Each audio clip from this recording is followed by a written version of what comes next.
This is something we've been talking forever. But now they've discovered it with $1 billion research. And I've seen hundreds and thousands of people who just become healthy and well. If something appears on my plate, if I just feel this, I know what to eat and what not to eat. You eat something today and see, just learn to observe how agile and how active your body feels after eating this food.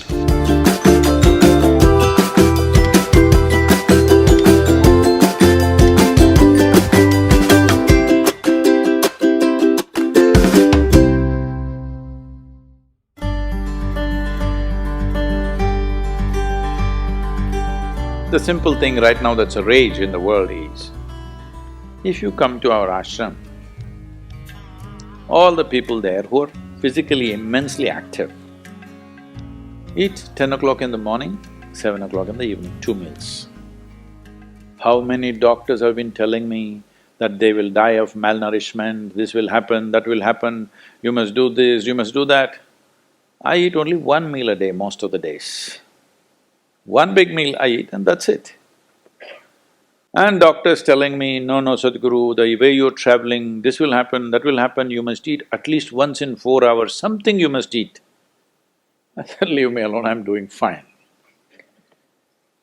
But now, a big university in America comes up with this called intermittent fasting. It's not nonsense, it's good. But they rediscovered something that we have known forever. Now everybody is saying there must be a 16-hour gap.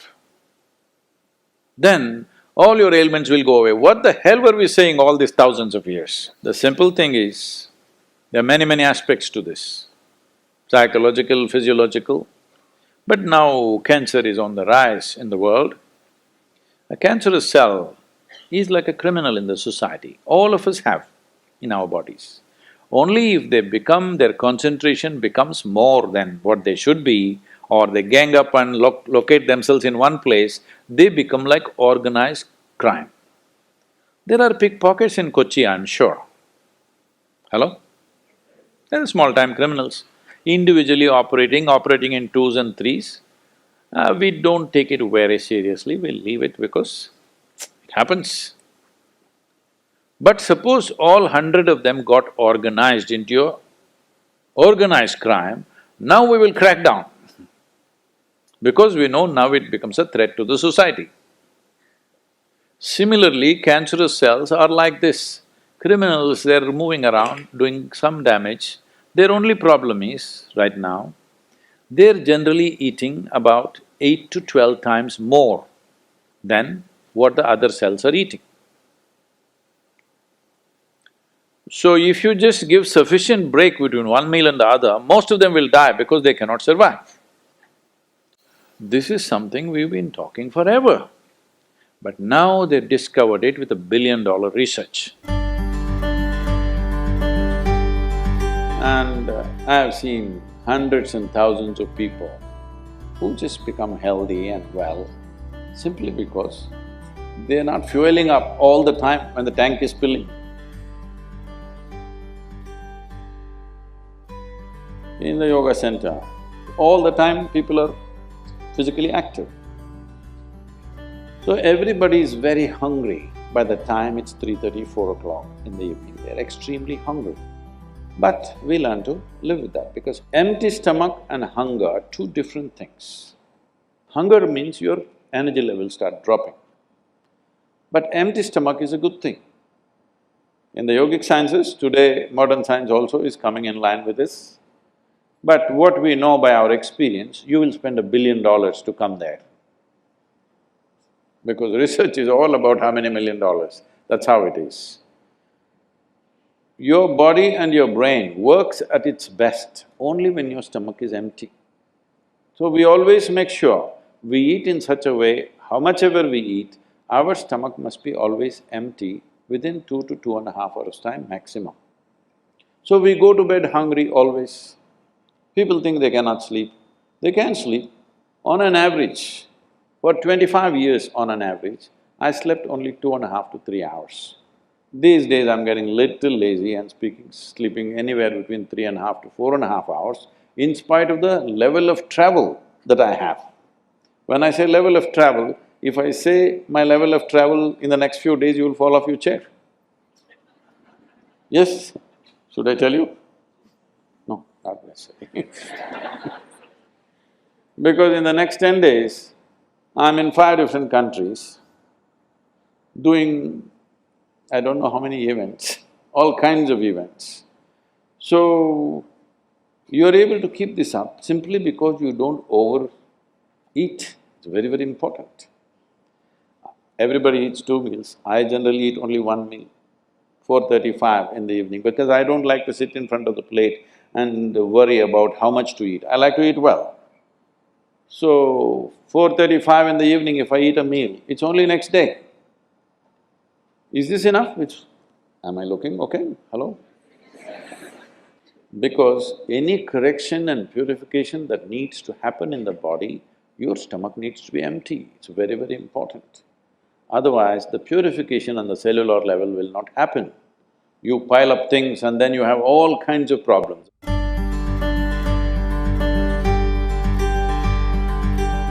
When you don't touch the food, you do not know what it is. If food is not good enough to be touched, I don't know how it's good enough to be eaten. So we should not have listened to our mothers and we should eat with our fingers because touching our food helps us stay in contact with it. The cleanliness of your hands is entirely in your hands. The cleanliness of the fork is not entirely in your hands. This is true.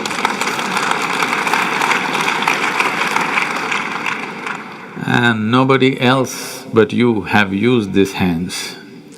So, there is an assurance as to how clean or not clean it is right now.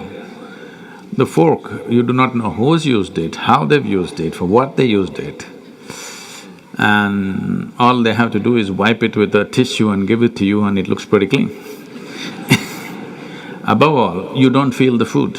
The first thing that's been taught to us is, if food appears in front of you, to hold your hands upon the food for a few moments, just to feel how the food is. If something appears on my plate, if I just feel this, I know what to eat and what not to eat, what I should not eat. I don't taste it and then reject it, I just don't eat. Because my hands are the first level, not tasting in the sense the tongue tastes, but knowing the food. First thing is knowing the food. You want to know a person, you guys go and shake their hands. I'm usually avoiding that, but That's a good strategy. But the food that's going to become a part of you, first thing is your hands. Even if you physically don't touch it, just being conscious and being there, it clearly tells you how the food will behave within you. Whether this particular food on this particular day, should it go into you or not, because every day your body is not the same thing. Every day, every moment it's different. If you feel the food, you just know whether this food has to go into you on this day or not. If that much awareness is brought in, we don't have to go on telling people what they should eat. Every meal they must decide what they should eat in that meal. There is no one prescription that this is what you should eat for your life. That will feel too claustrophobic, that only this I can eat.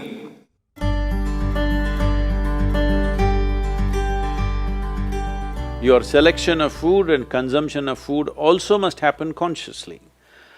More than what you eat, how you eat it is also equally important. When I say how you eat it, these are all live substances. Every one of them had a life of their own, whether it's a plant, animal, vegetable, every one of them had a life of their own. Now in some way, you're making food out of it, you must consume it with utmost gratitude. If you approach it with a certain sense of gratitude and reverence towards the food that you eat, when I say reverence, it may feel like too much for you, but I'm asking you, let's say we put you in a room and you had nothing to eat for 5 days. If God appears in front of you, what will you ask for? Food? So that's how important it is. You must understand the food on your plate is not just a substance, it is not a material, it is not a commodity, it is life. It is the life-making material for you. So you must treat it as such. Right now, when it's on the plate, when it's out there, it has no value, but the moment you consume it and it becomes your flesh and blood, now suddenly it's of immense value. Why do we live like this? It's very important, when it comes on your plate itself, you must treat it as a part of yourself. With great reverence, you must consume. Just the way you consume it, if you change that, food will behave very differently within you. This is what consciousness means. If people say your consciousness has no impact on your life, only chemical structures have impact, I'm very sorry for them because that's not how life works. Human consciousness has a deep and profound impact on everything that we touch, especially the food that we are making another life as a part of ourselves. When we're doing such an act, it's very, very important we treat it with utmost gratitude and reverence.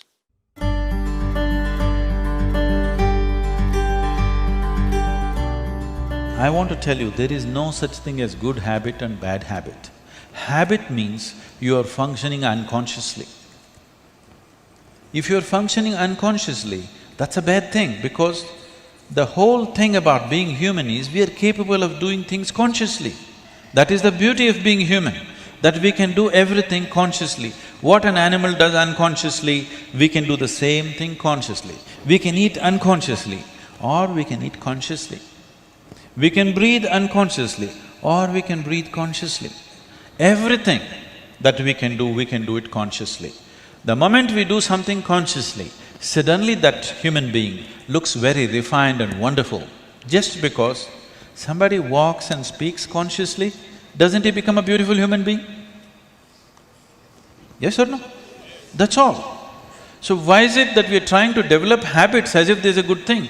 Habit means fixed realities, where you don't have to think. You get up in the morning and it'll happen to you. No, don't try to automize your life. That is not efficiency, that is the efficiency of the machine. This one is supposed to function intelligently and consciously. Nobody is expecting it to function like a machine. So, about food and stuff, food must be suitable for the body that we eat for. It is for the body. This is a building material for this body, the food that you're eating. What is the appropriate food? Unfortunately, is all messed up right now. Traditionally, we ate very sensibly in this country, but these 1,000 years of innovations have brought other kinds of food cultures, and today the national diet is pizza or pasta. What is it? Which is one? I don't know. Both were competing. So, we are losing our sense about food. It's definitely time to look at what is the most suitable thing. If I go into that food, it's a very long process, but you must experiment with food, not just by the tongue, but by the body. You eat something today and see, just learn to observe how agile and how active your body feels after eating this food. If it feels like it wants to go to the grave, that's not good food. If it feels like it wants to be alive after eating this, except coffee, because that's a stimulant. If you eat food and your body feels very agile and alive, that means it's good food, body is liking it. If you eat something, it feels dull, that means it's not liking it, it's having difficulty with it, that's why it feels dull. So just on this basis, there's a much… this is a very simplistic way of putting it.